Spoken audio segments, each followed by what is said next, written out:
Monggo Pak Yando, terakhir pamungkas terkait dengan dampaknya terhadap kelompok rentan. Silakan Pak. Iya, terima kasih. Saya izin share Ya. juga. Selamat siang Bapak Ibu yang hadir siang hari ini. Saya membahas secara lebih khusus ya dalam konteks ini adalah bagaimana UCK dengan masyarakat adat ya. Jadi karena mungkin ini juga seperti tadi sudah banyak disinggung oleh Mbak Rama, implikasi dari berbagai proses yang ada tadi itu begitu berdampak kepada masyarakat adat ini. Nah, tapi dalam konteks ini saya akan mencoba melihat bagaimana UCK ini dengan pengaturan masyarakat adat yang sebenarnya tanpa UCK aja sudah bermasalah gitu ya. Nah, dengan UCK mungkin masalahnya menjadi 2 kali lipat atau bahkan 3 kali lipat. Gitu. Tapi untuk lebih clear-nya mungkin kita akan lihat bagaimana instrumen-instrumen hukum yang ada dan nanti juga UCK berhubungan dengan masyarakat adat ini. Nah, tapi sebelumnya saya kira perlu juga dicatat bahwa kalau dalam konteks hukum kita itu sebenarnya istilah masyarakat adat tidak ada gitu ya. Dan yang ada di dalam hukum kita kalau kita merujuk ke konstitusi ada yang disebut dengan masyarakat hukum adat, masyarakat tradisional, dan juga ada misalnya nanti berkaitan dengan kebudayaan nasional, daerah, masyarakat daerah, dan lain sebagainya. Mengapa ini saya anggap perlu saya sampaikan? Karena ya pengaturan yang seperti ini memang terekspresikan ke dalam undang-undang kita ya. Dua terma ini memang diperlakukan secara berbeda di dalam pelaksanaannya. Ini bisa terlihat nanti di dalam konteks undang-undang pesisir misalnya. Nah, apa yang membedakan itu saya kira perlu saya sampaikan bahwa ketika kita bicara masyarakat hukum adat dan bicara wilayah atau lingkaran hukum adat atau masyarakat tradisional tadi, saya padankan dengan soal masyarakat tradisional tadi, mungkin kita bisa meminjam teori yang dikembangkan Van Vollenhoven ya.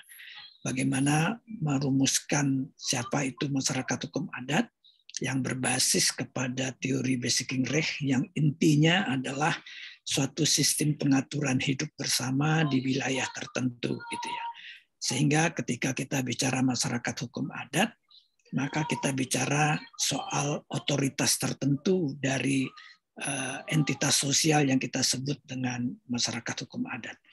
Nah, ini agak berbeda dengan pengertian masyarakat tradisional yang mungkin bisa kita jelaskan dengan teori yang dikembangkan Van Vollenhoven yang lain, yaitu adatrechtringen, ya, yang membedakan atau yang menggambarkan di wilayah seperti di Nusantara ini dikembangkan teori tentang ada 19 wilayah hukum adat itu. Nah, jadi berbeda dengan konsep masyarakat hukum adat tadi yang bicara soal otoritas terhadap satu ketentuan hukum tertentu. Sementara kalau kita bicara masyarakat tradisional mungkin lebih mencirikan ciri-ciri kehidupan sosial yang tradisional ya. Nah, dalam konteks ukuran hukum adat maka Van Vollenhoven misalnya membagi Nusantara ini ke dalam 19 wilayah hukum adat. Nah, kalau kita cermati 19 wilayah hukum adat itu more or less seperti sebutan-sebutan kelompok etnik gitu ya atau suku bangsa yang kita kenal sendiri. Ini saya kira penting nanti di dalam mengatur soal pengakuan hak masyarakat hukum adat itu sendiri. Misalnya, apakah kalau kita bicara hak atas tanah misalnya, apakah kita bicara hak dari suatu kesatuan masyarakat hukum adat atau hak dari satu kesatuan suku bangsa, ya, atau kalau kita bicara bahasa, mungkin relevan dengan ukuran-ukuran yang lain.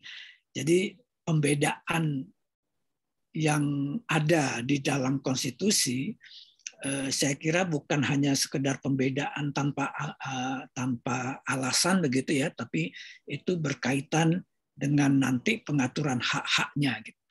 Nah, dengan demikian nanti kalau kita bicara masyarakat hukum, masyarakat adat misalnya, sebagaimana yang banyak diperjuangkan oleh teman-teman gerakan masyarakat adat misalnya, nah itu kita bicara hak dalam level yang mana? Apakah hak dalam level sebagai kesatuan masyarakat hukum adat atau sebagai bagian atau ciri-ciri dari suatu kehidupan suku bangsa tertentu? Karena mengabaikan itu sebenarnya nanti akan bingung apakah misalnya saya contohkan dengan Minangkabau, kalau kita bicara soal tanah masyarakat adat, apakah kita mau mengatakan Minangkabau itu satu kesatuan tenurial system, atau sebenarnya penguasaan tanah itu ada di dalam susunan masyarakat hukum adat, di dalam konteks Minangkabau itu adalah entitas yang disebut nagari, suku, kaum, parui, dan seterusnya.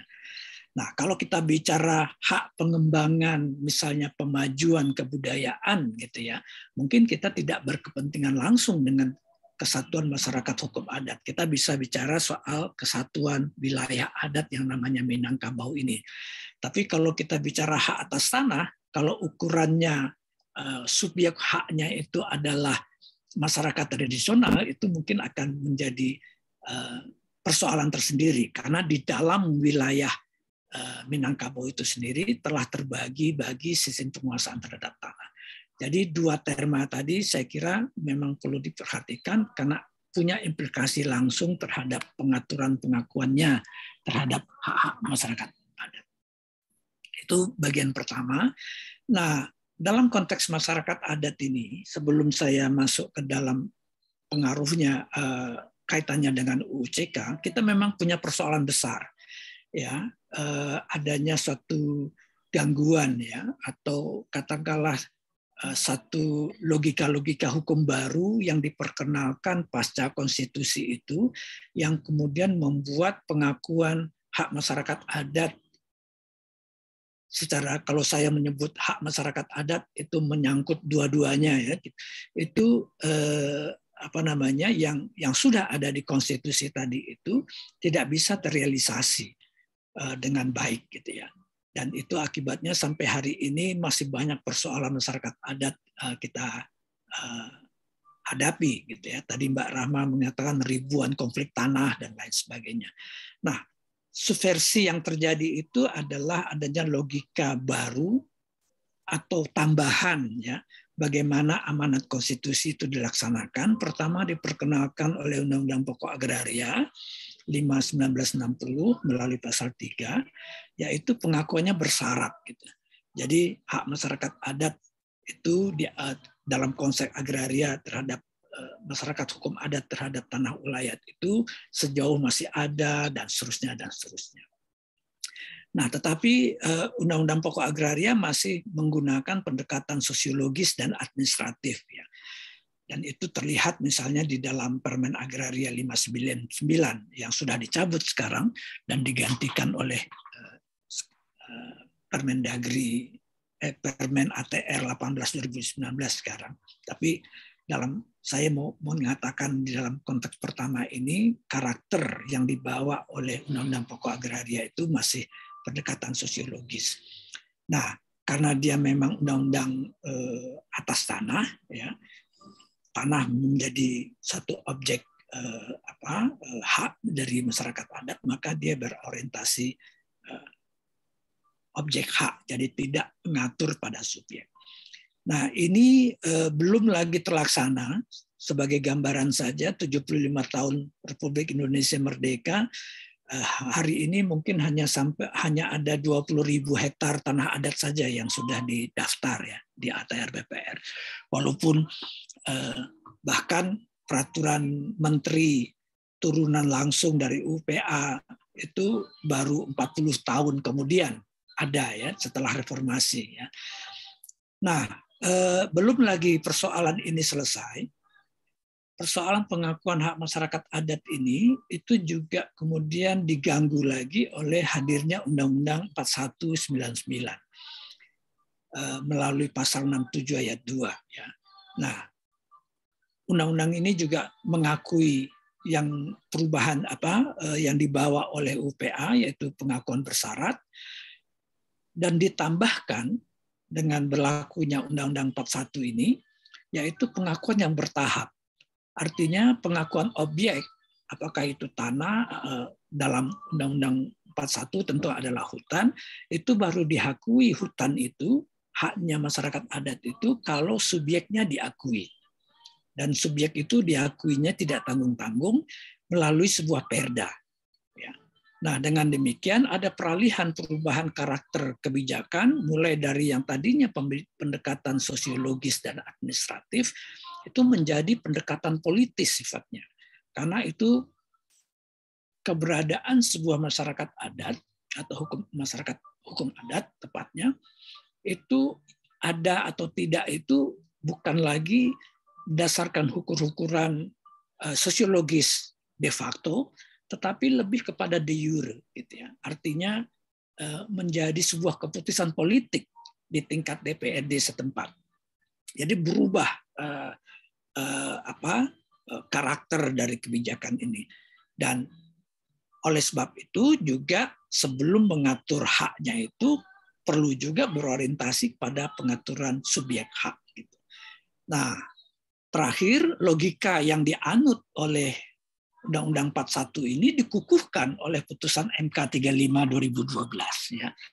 Jadi putusan MK 35 2012 ini 50-50 ya, dalam pengertian positif dalam menegaskan bahwa masyarakat adat itu punya hak ya, dan menegaskan bahwa hutan adat itu bukan hutan negara, tetapi dari sisi lain juga membawa efek yang negatif. Karena apa? Logika pasal 67 ayat 2 ini yang membawa bersyarat, bertahap, kemudian politik itu kemudian menjadi seperti yang bisa kita saksikan sekarang, itu menjadi kendala utama dari pelaksanaan amanat konstitusi. Ya, sampai hari ini sudah 10 tahun pasca MK 35 misalnya, baru hanya 70 unit hutan adat diakui. Karena untuk mengadakan SK itu tidak mudah. Belum lagi nanti ada lagi persoalan ada kajian verifikasi oleh KLHK, perlu revisi dan lain sebagainya. Tapi saya mau katakan logika hukum yang seperti ini alih-alih sebenarnya mengaktualisasikan pengakuan oleh konstitusi tadi, justru menjadi penghalang secara sah begitu ya. Jadi negara ini bisa mengatakan kami sudah mengakui, caranya begini gitu ya. Dengan cara yang seperti itu yang terjadi adalah ketidakpengakuan sebenarnya karena rumit sekali. Nah, akibatnya yang terjadi pasca MK 35 itu memang ada beberapa aturan turunan ya sebelum UCK yang kemudian diadopsi ke dalam UCK dan atau diadopsi juga ke dalam sejumlah PP begitu, dan juga sejumlah peraturan menteri. Tapi intinya adalah kaya kebijakannya. Kebijakannya sudah ada. Jadi kalau dulu 20 tahun yang lalu gerakan teman-teman masyarakat adat mengatakan negara tidak hadir begitu ya. Sekarang nggak bisa lagi ya. Negara sudah hadir melalui kebijakan yang banyak ini. Tapi apakah kehadirannya itu positif atau tidak, nanti kita bisa lihat. Jadi anutan itu maka ada jalur yang seperti ini. Jadi untuk mendapat hak tanah ulayat, tanah adat, hutan adat, atau wilayah kearifan tradisional, atau wilayah kelola masyarakat, itu harus melalui tahapan pengakuan subjek dan baru penetapan haknya dalam bentuk ini. Ada juga jalur baru, misalnya melalui Undang-Undang Desa, masyarakat hukum adat bisa ditetapkan menjadi desa adat, dan dengan menjadi desa adat, maka pengakuan terhadap hak asal usul, jadi itu dengan sendirinya akan mencakup berbagai hak yang ada gitu ya. Jadi ada dua jalur, ada jalur tikus kalau saya bilang gitu ya. Jadi satu persatu jalur untuk mendapatkan salah satu hak saja, atau mendapat jalur yang kedua, mungkin ini semacam jalan tol dengan penetapan desa adat, tapi ini pun juga belum terwujud sampai hari ini. Nah, ada persoalan mengapa kebijakan hukum tadi menjadi kaya kebijakan miskin perubahan, gitu ya.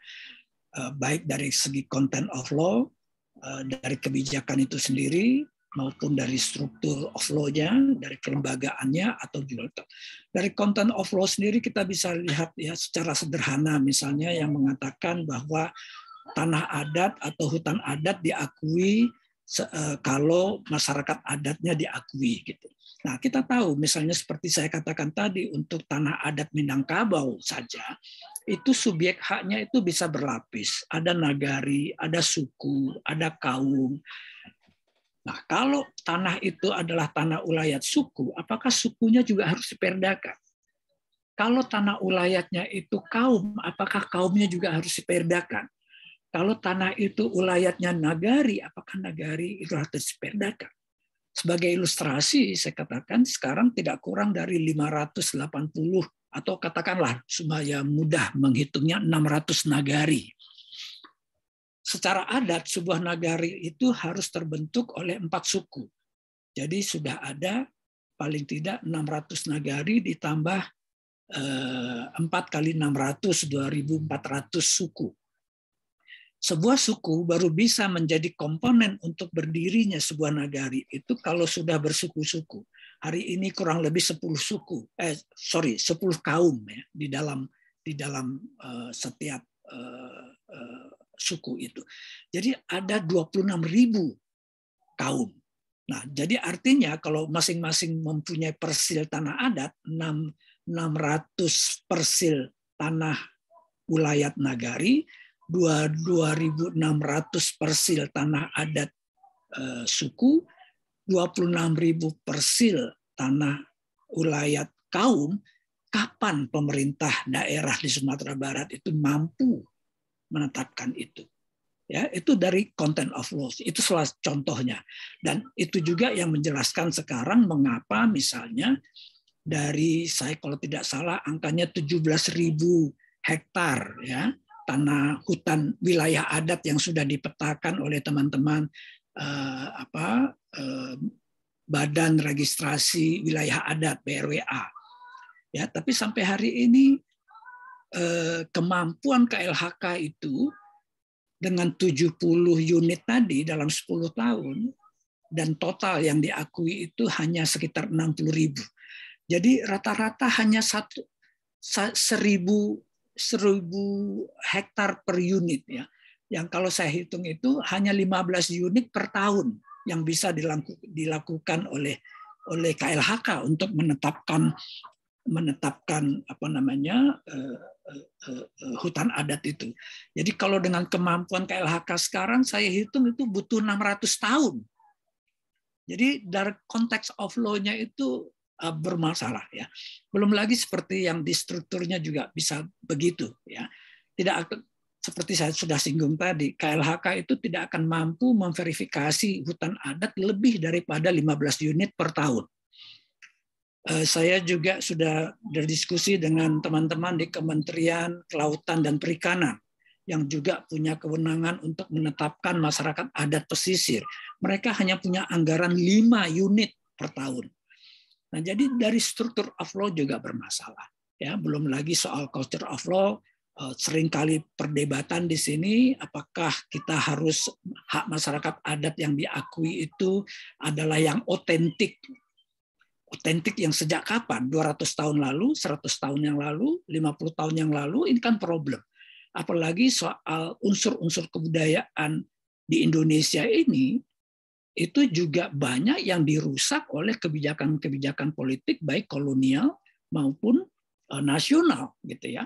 Saya ambil contoh misalnya bagaimana sampai hingga tahun 80-an upaya untuk mengagamakan masyarakat adat di pelosok-pelosok Indonesia ini sampai diburu ke hutan-hutan itu, dibakar benda-benda adatnya dan lain sebagainya gitu. Nah, sekarang hari ini kita meminta kriteria yang otentik. impossible. Ya, jadi dari cara melihat bagaimana kita memperlakukan eksistensi masyarakat adat juga persoalan. Jadi ada 3 persoalan besar yang kemudian menjadi kendala dari pengakuan hak masyarakat adat itu. Ya, itu secara lebih umum seperti itu. Nah, bagaimana dengan UU CK? Apakah UU CK bisa apa yang dibawa UU CK terkait dengan persoalan hukum yang saya jelaskan tadi? Ada 4 tipologi perubahan, ya, kalau bisa dikatakan begitu, dibawa oleh UU CK.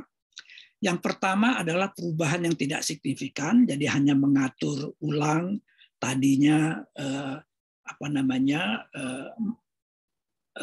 di samping masyarakat hukum adat dan masyarakat tradisional di dalam undang-undang pesisir dan pulau-pulau kecil itu ada juga digunakan masyarakat adat. Jadi sekarang itu tidak ada lagi, ya.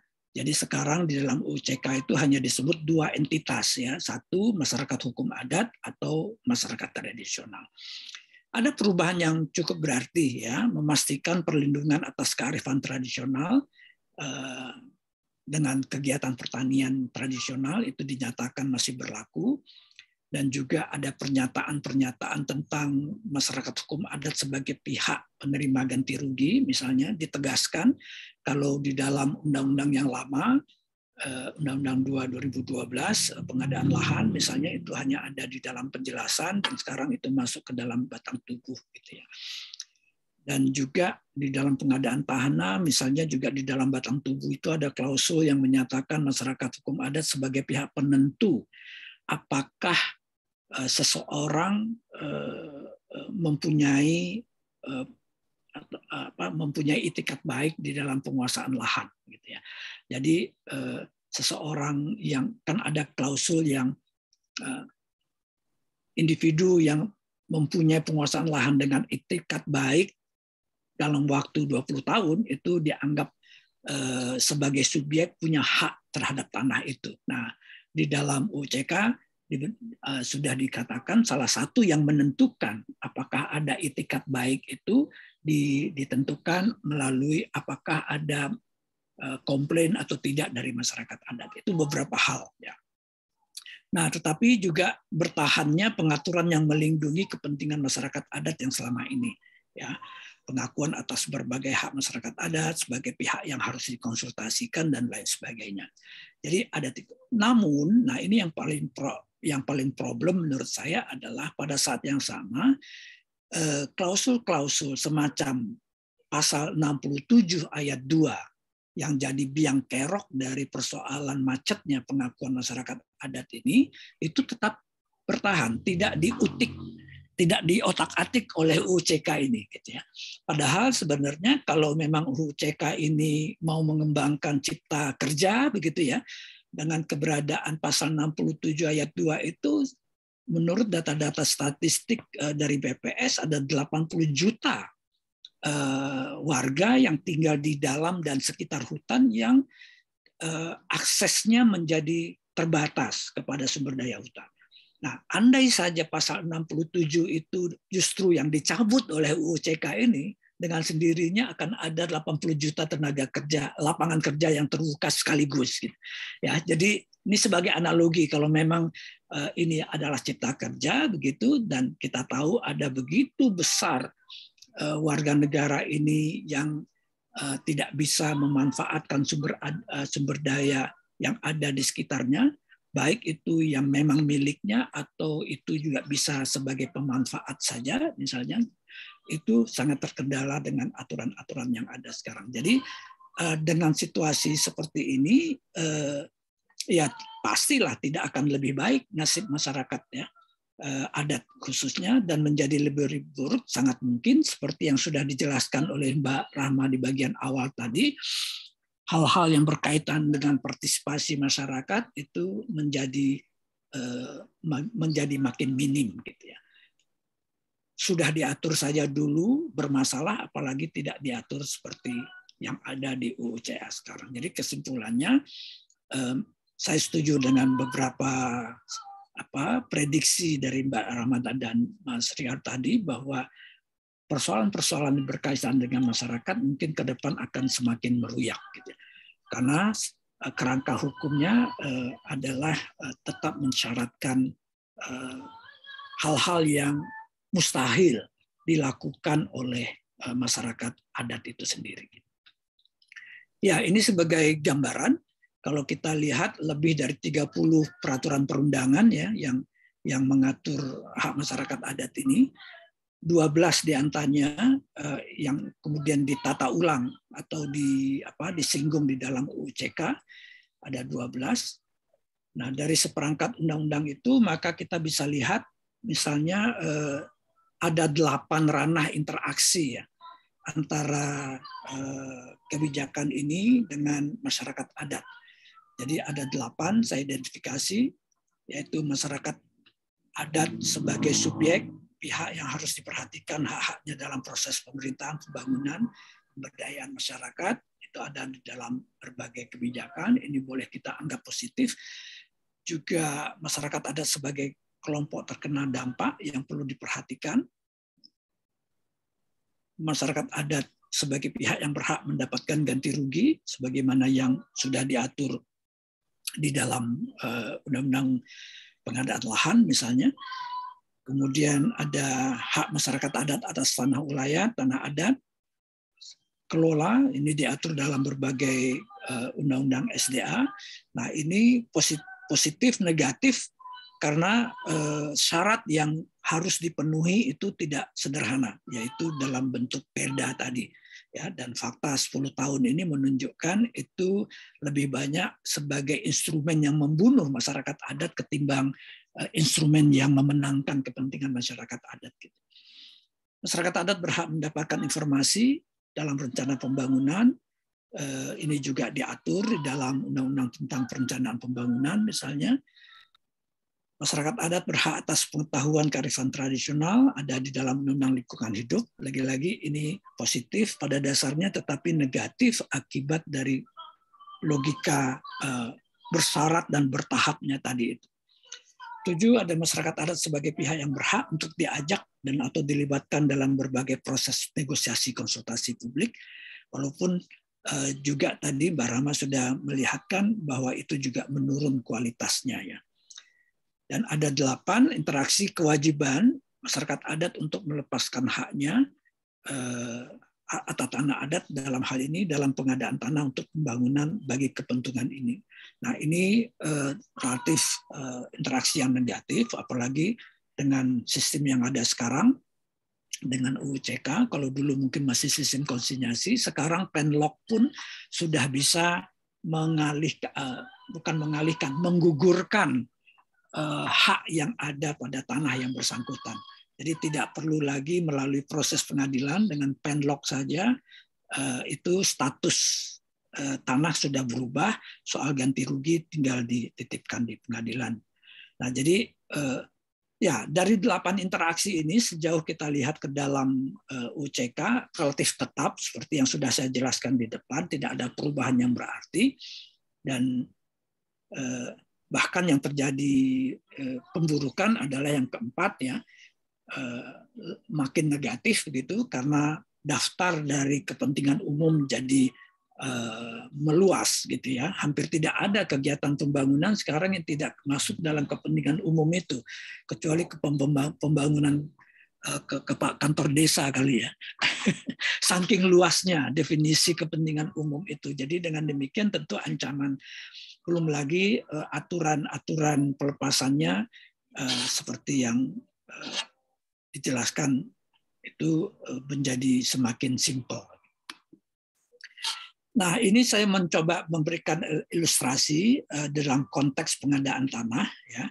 Dari kalau dalam konteks pengadaan tanah ini dari 8 ini mungkin 6 tidak terlalu tidak relevan dalam konteks itu. Jadi situasinya ya memburuk gitu ya. Detailnya ada, kalau nanti biar teman-teman saja yang baca, tidak perlu saya sampaikan.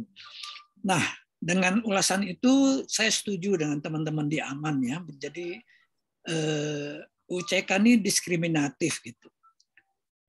Padahal tadi saya sudah singgung tadi, kalau memang UCK untuk masyarakat adat itu satu pasal saja yang perlu ditata ulang, yaitu mencabut pasal 67 ayat 2 itu. Kalau itu bisa dicabut, maka dilakukan pengadministrasian tanah adat, hutan adat secara lebih administratif, apalagi itu didelegasi sampai ke tingkat kabupaten, karena tidak akan mungkin KLHK itu mampu melakukan proses pengadministrasian hutan adat. Begitu juga dengan tanah. Kalau tanah adat kan sudah ada kebijakan yang memang didelegasikan ke kabupaten. Yang konon tahun sekarang ini mulai bergerak, ada suatu program besar-besaran untuk pendaftaran penata usahaan tanah adat gitu ya. Tapi untuk hutan adat saya kira kebijakan yang ada sekarang dengan juga Permen 9 2022 saya kira tidak mengubah situasi yang ada sekarang. Ya. Jadi ya potensial mempercepat perampasan wilayah adat karena ada berbagai kemudahan-kemudahan yang dilakukan, sementara proses pengakuan hak dari masyarakat adat sendiri itu justru tidak diurus ya. Itu yang saya sampaikan. Jadi kalau ada beberapa rekomendasi, saya kira yang paling penting kalau dalam konteks masyarakat adat dengan situasi yang sekarang adalah bagaimana meniadakan pasal 67 ayat 2 itu. Tanpa itu seluruh PP, permen yang ada sekarang tetap akan membunuh masyarakat adat. Mungkin demikian Mas, makasih. Mungkin kita nanti bisa kita kembangkan di dalam diskusi. Terima kasih Mas Hadi. Terima kasih Pak Yando atas paparannya. Mbak Rahma, Mas Renaldo, kalau misalnya ada data yang mungkin terlupa, mungkin bisa disampaikan.